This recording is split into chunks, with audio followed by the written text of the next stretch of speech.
Okay. Hello, everybody. Um, my name is Håkan, and I'm going to try and give a little explanation and about what we're doing at Urnatur. Urnatur is our company name. But as it say here in the beginning, we work with ecotourism and biodiversity. But I don't do this on my own. There we go. I do this together with Ulrika, and you probably just heard Ulrika here a few seconds ago. So this is us cooking coffee in the forest.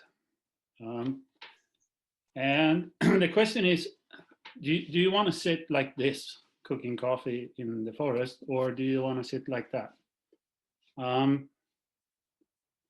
This is probably the one thing that makes us do what we're doing. We don't want to cook coffee on a clear cut, basically. So when we bought our land, which we did some 28 years ago or so, we kind of asked ourselves, what do we want this land for? For ourselves, not to produce things for the industry or whatever. And I think this is a very important question for all landowners, if they have land or if they buy land or whatever. Whoops.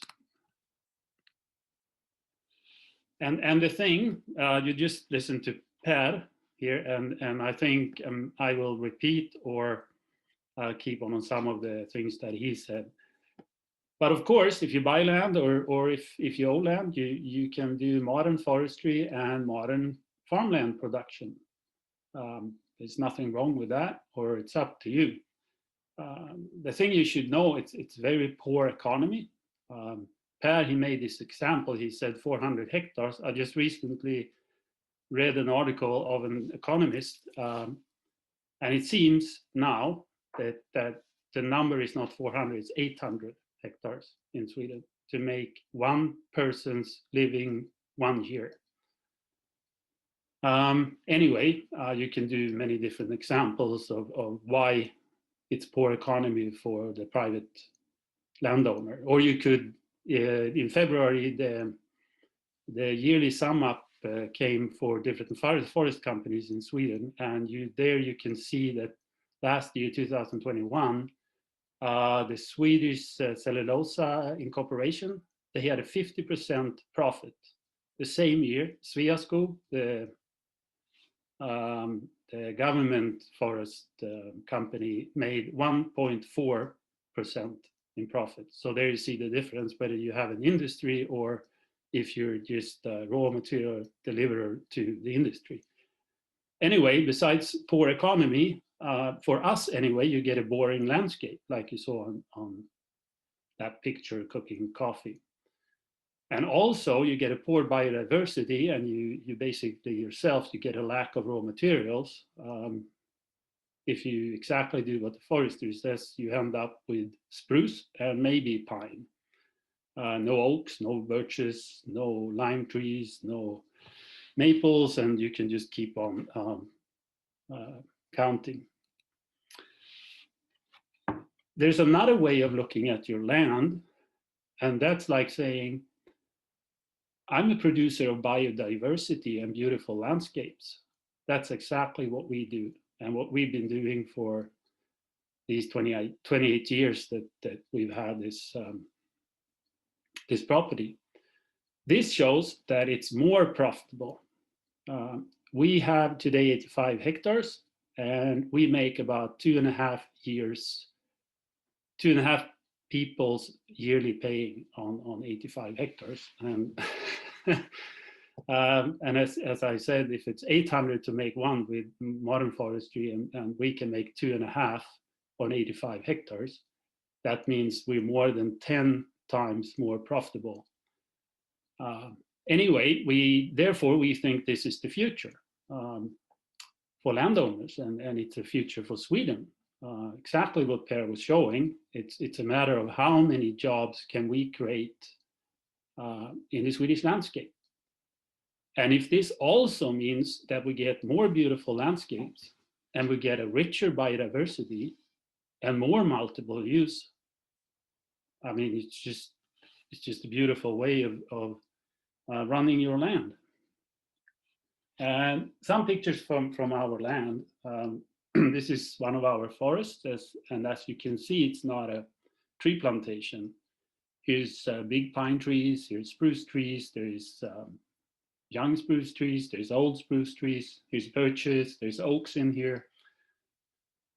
The way we think a forest should look, and it's also a quite open forest, so you get some light in here.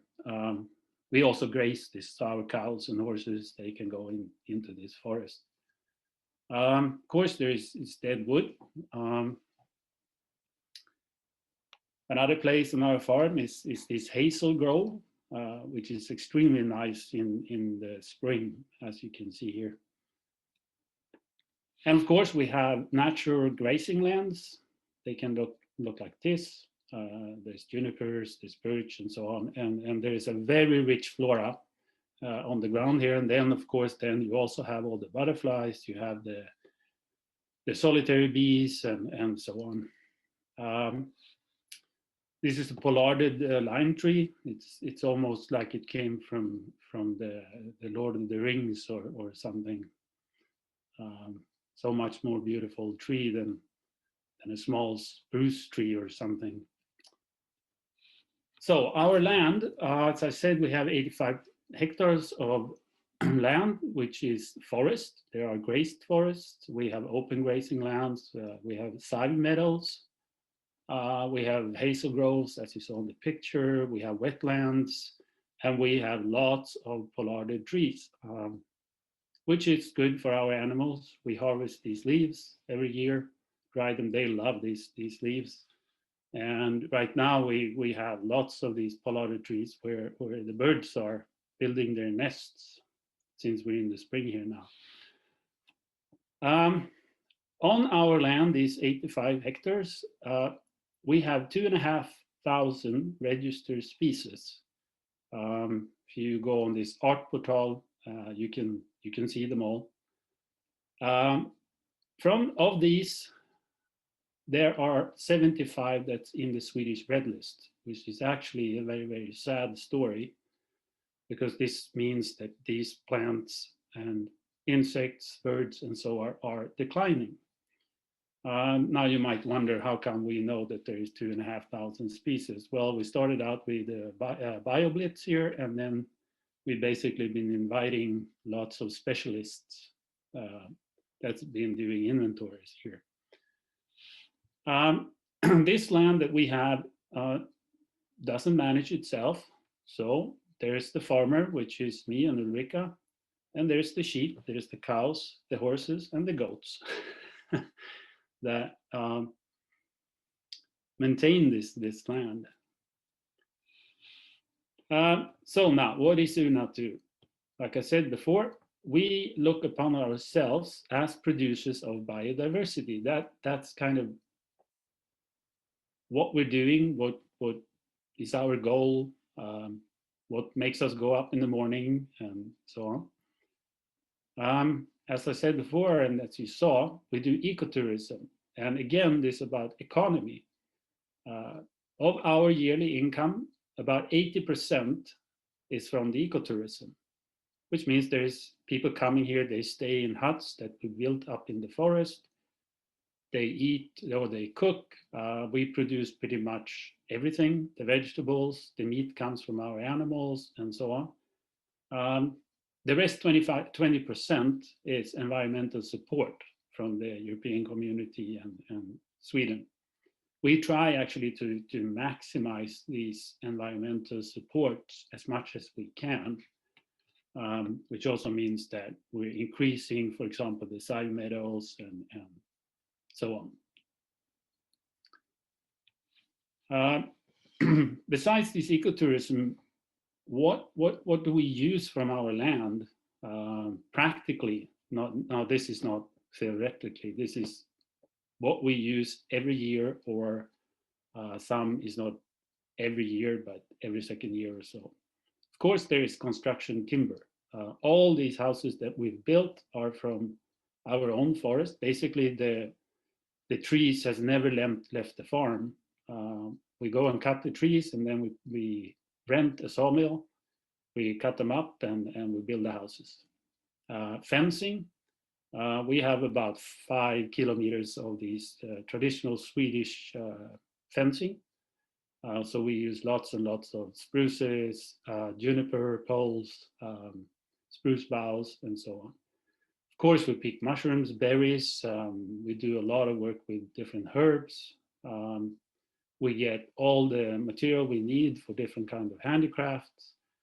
And of course, we fire all our houses with wood. So we use quite a bit of firewood every year. It's interesting, for 28 years, we've never been basically cutting firewood. It just becomes firewood when you restore a landscape, which means mainly is in the open land, because a lot of the open land in Sweden has to be opened up, so we get more natural pastures and more side meadows and so on.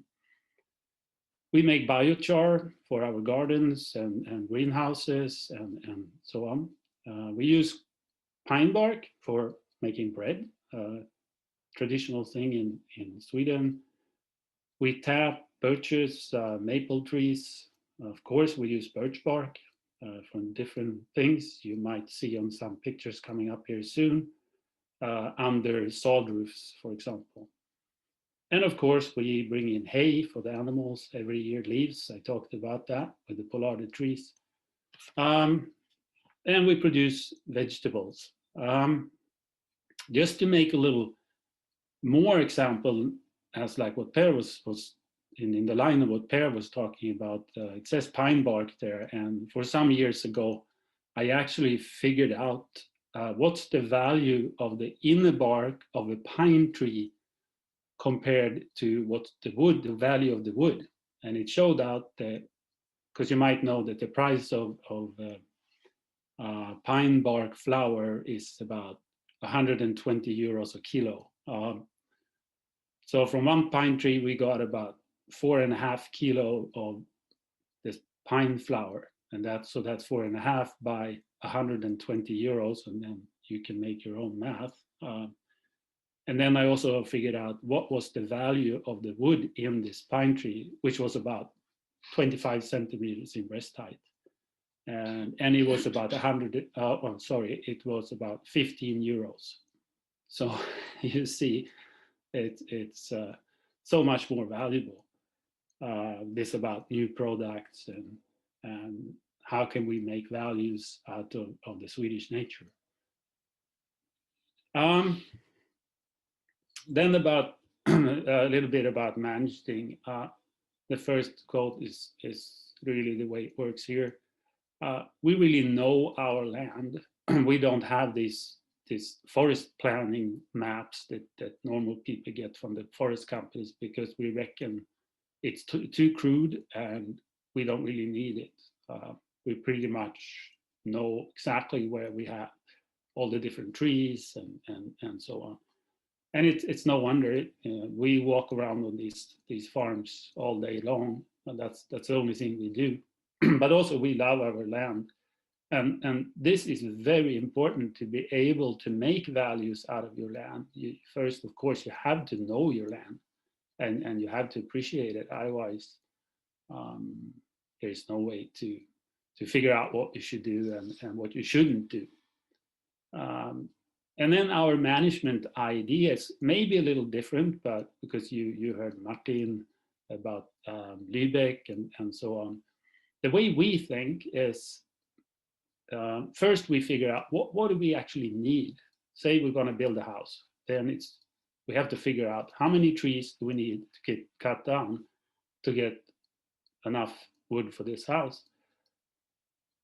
And then we figure, okay, we can cut them down here, And then we feel, but what's best for nature?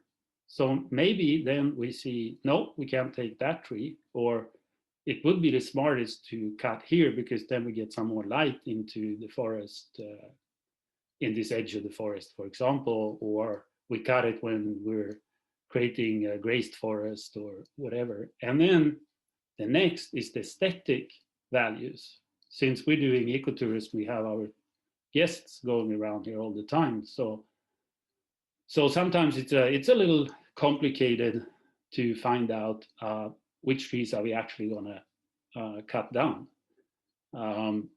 because we have to take in consideration all these three aspects of what trees. But that's what makes it fun. To me, it's like, since I'm a forester, sometimes I think it's so boring to run a normal modern Swedish forestry because you only work with 2 species and you do pretty much the same thing all the time. That would be like being a gardener and only grow one sort of potato, instead of having a garden where you have 50 different crops that you grow, which is the most fun and what is the most challenging. Anyway, some quick pictures from our farm again. Well, as you see, this is a tree house, very popular for our guests. They are usually the ones that get booked the first. Another tree house, they even have these hanging bridges so you can walk in between the trees.